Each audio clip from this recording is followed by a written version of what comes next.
Your doctor looks at the monitor and says 148/78. And your first thought is, well, the bottom number looks okay. That second number is fine, right, doc? I hear this every single week in my practice. Patients point to that lower number like it is a certificate of safety. After 2 decades as a cardiac surgeon, I will tell you plainly that this exact line of thinking has sent people directly to my operating table. The number that matters most after 60 is not the one you have been watching. Today I am going to change the way you look at that reading entirely. Over the next several minutes, I will show you exactly which number demands your attention, why your arteries after 60 operate under an entirely different set of rules, and what you can begin doing this week to protect yourself before a crisis forces your hand. Stay with me, this one genuinely matters. Blood pressure after 60 is a fundamentally different conversation than it was at 40. Most people first learned about it somewhere in their 40s. Cut back on salt, maybe lose a little weight, life moves on, but the way your cardiovascular system manages pressure changes dramatically with age. Numbers that were completely manageable at 45 can carry serious risk at 65. Same reading on paper, different body, different danger. Let me make sure the language is clear. When your doctor measures your blood pressure, you get 2 numbers. Take 148/78 as an example. That first number, 148, is your systolic pressure. It is the force your heart generates when it contracts and drives blood outward into your arteries.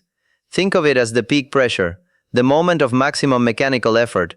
The second number, 78, is your diastolic pressure, the reading your cardiovascular system registers while your heart rests between beats. For a long time, medicine focused primarily on that lower number. Diastolic hypertension was considered the dominant threat. For younger adults, that concern remains valid.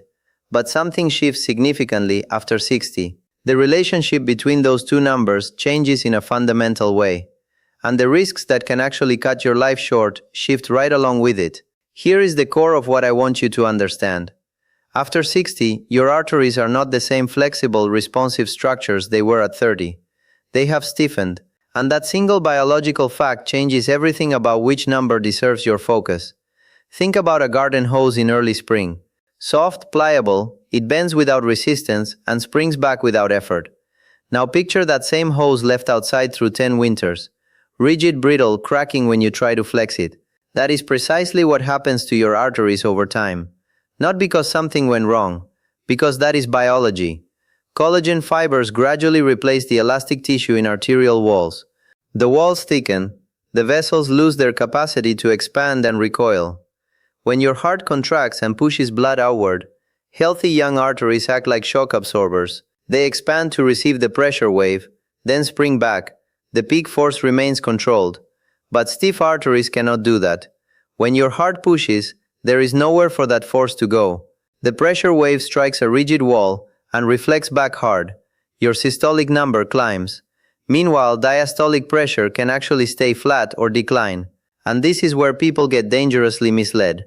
This is why so many adults over 60 end up with a high top number and a completely normal bottom number. That pattern is not reassuring. It is a warning. It has a clinical name. Isolated systolic hypertension. Your top number consistently at or above 140. Your bottom number below 90. Normal bottom, high top. People with this pattern frequently feel completely well. No headaches, no dizziness, no obvious symptoms pushing them toward concern. So they dismiss it. And that is precisely where the danger lives. My bottom number is normal, so I must be fine. I have had that conversation more times than I can remember. And every single time it concerns me deeply. The research on this is unambiguous, and I want to be direct about it. Isolated systolic hypertension is not a harmless quirk of getting older.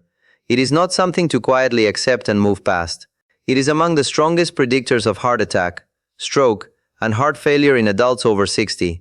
Stronger than elevated diastolic pressure alone in this age group. Research has shown that every 10-point increase in systolic pressure above 140 raises cardiovascular risk by roughly 20%. 20% for 10 points. Consider someone sitting at 160 systolic, looking at their 75 diastolic and feeling relieved. That gap is carrying real life-shortening risk. Ask yourself honestly, when did you last check your top number at home? Not just in a medical office.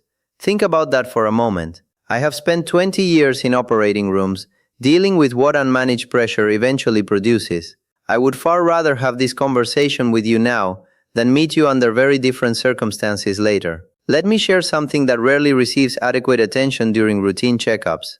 Your brain is the most pressure-sensitive organ in your body. It operates on a constant, precisely regulated blood supply delivered through vessels some no thicker than a human hair, feeding billions of neurons continuously. Those tiny vessels are among the first casualties of chronically elevated systolic pressure. Every surge, every beat at 150 or 160, sends a small but real mechanical shock through that delicate network. Occasionally, that is manageable. But when it happens tens of thousands of times every day for years, those vessels begin to thicken, narrow, and lose their ability to function. Some develop microscopic tears, some simply close off. Small regions of brain tissue quietly lose their blood supply. There is no dramatic moment when this happens. No pain, no obvious signal, just a slow, invisible erosion. And then one of two things eventually occurs.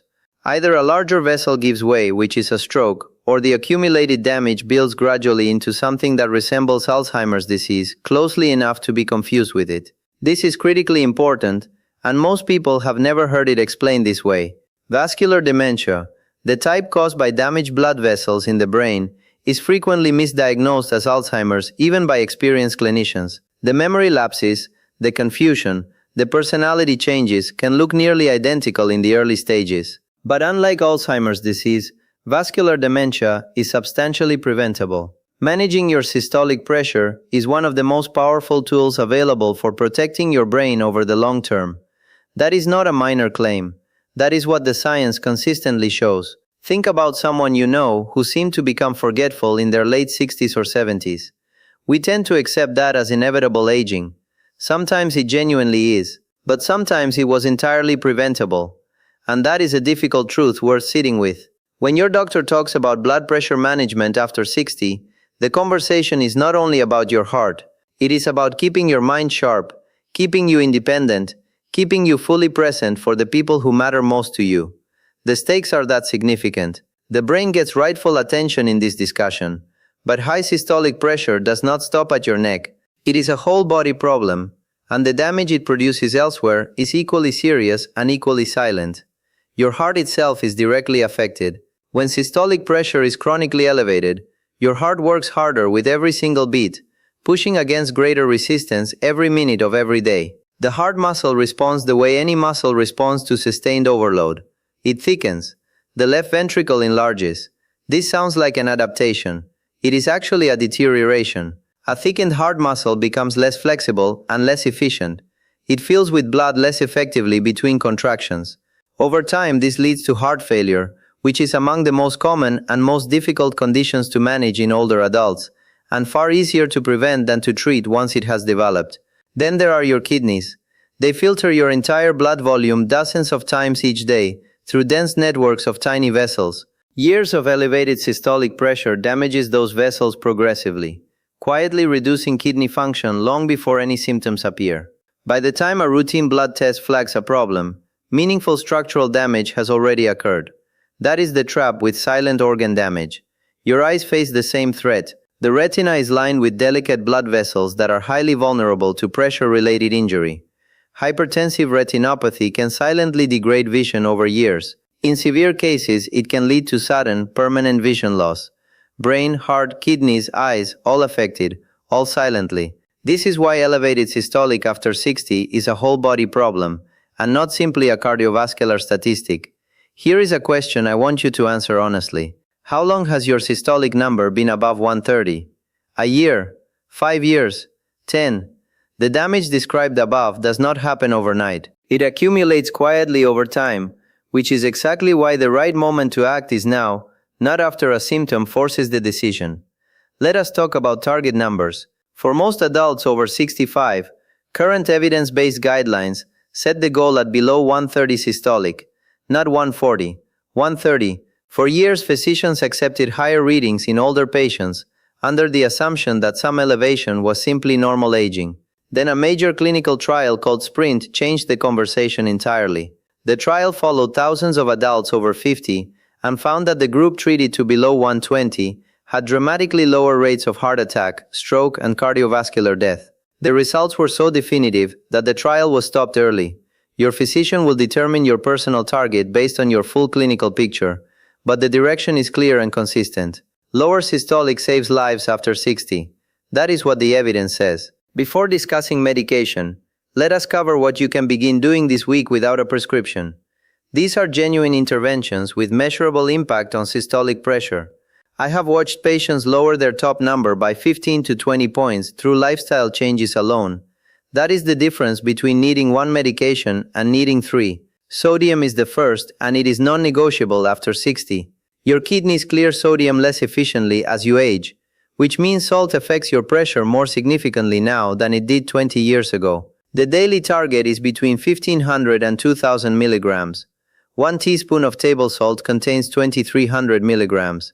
Begin reading food labels today. The biggest sources of excess sodium are not the salt shaker. They are bread, canned soups, deli meats, and restaurant meals. Those 4 categories alone can push you past your entire daily limit before dinner. Second is body weight. Every 10 pounds of excess weight raises systolic pressure by roughly 4 to 5 points. Losing those 10 pounds brings it back down by the same amount. This is not about appearance. It is about hydraulics and the load your cardiovascular system carries every hour. Third is aerobic exercise.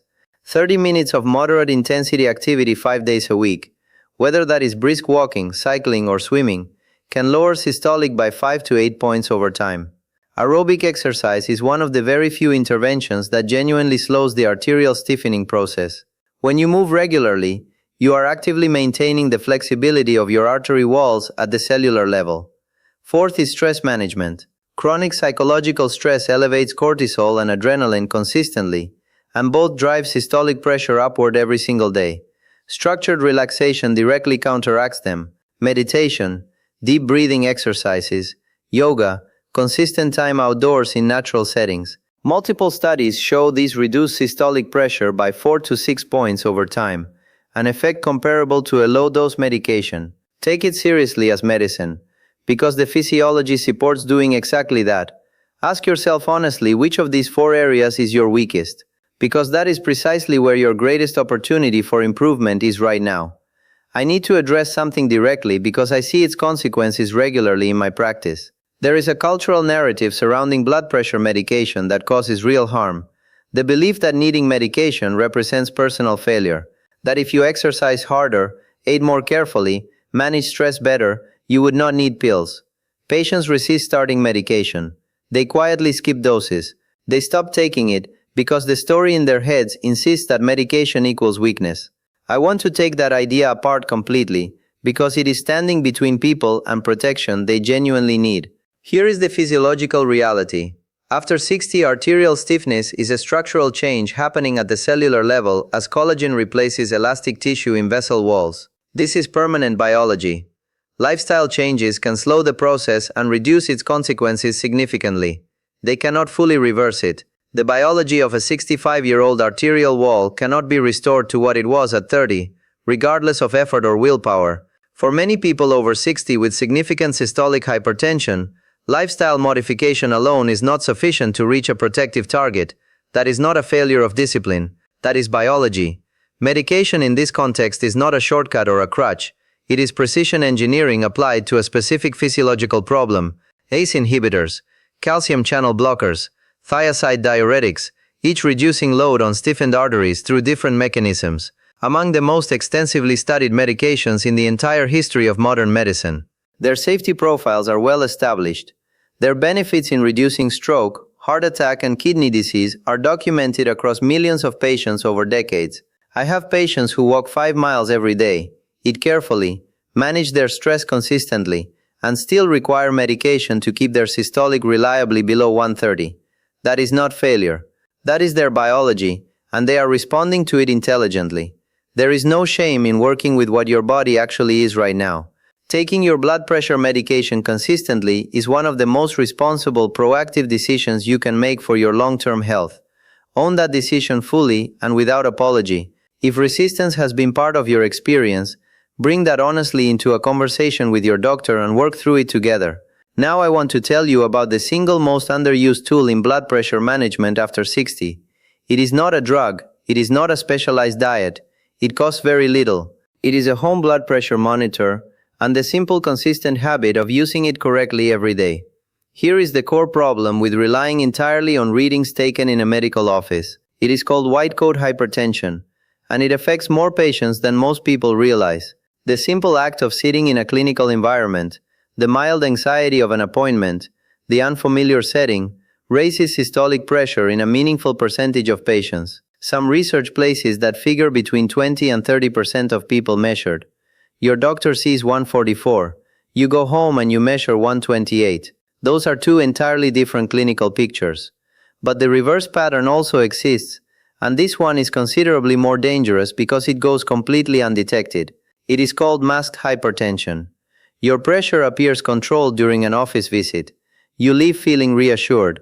But at home, under the actual conditions of your daily life, your systolic is running consistently at 150 or 155, and no one knows because no one measured it there. That is the trap masked hypertension sets, and it is more common than most people expect.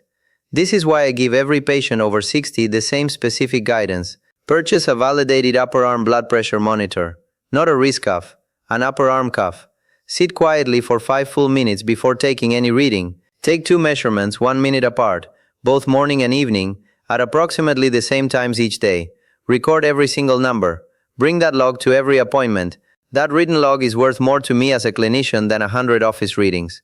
It shows me your real pressure during actual daily life, after your morning coffee, during a stressful afternoon, before you go to sleep.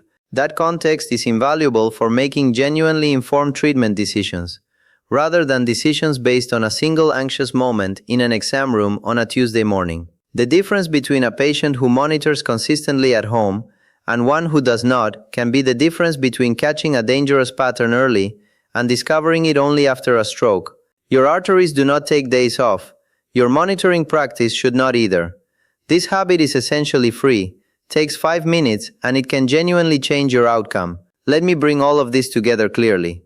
After 60, your systolic pressure is the number that demands your primary attention. A high top number with a normal bottom number is not reassurance. It is a warning that deserves a response. Stiffened arteries are the biological reason this happens. Not bad luck, not personal failure.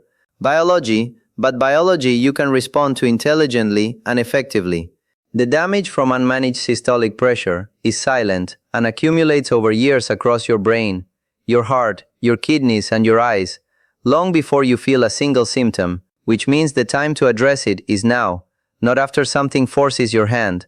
Your target after 65 is below 130 systolic, not 140, not close enough. 130 is where the evidence points clearly. Lifestyle changes are real medicine. Sodium reduction, weight management, aerobic movement, and stress management each move the needle meaningfully. Stack all 4 and the impact is substantial. If medication is part of your plan, take it consistently and without guilt. That is not failure. That is intelligent engagement with your own biology. Monitor at home, a validated arm cuff, and a simple notebook give your physician more genuinely useful information than almost anything else you can bring to an appointment. Here is the one concrete action I want you to take this week. Measure your systolic at home twice a day for 7 consecutive days, morning and evening.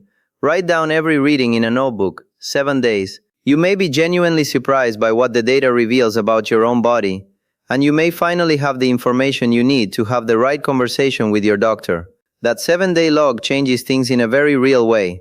Share your experience in the comments. What is your systolic running right now? When did you last take a reading at home? Have you ever been told the bottom number looks fine? Don't worry about it. Let's talk about it below. Your experience may help someone else in this community recognize something important they have been missing. If this video gave you something useful, please share it with someone over 60 who needs to hear it. A spouse, a sibling, a close friend.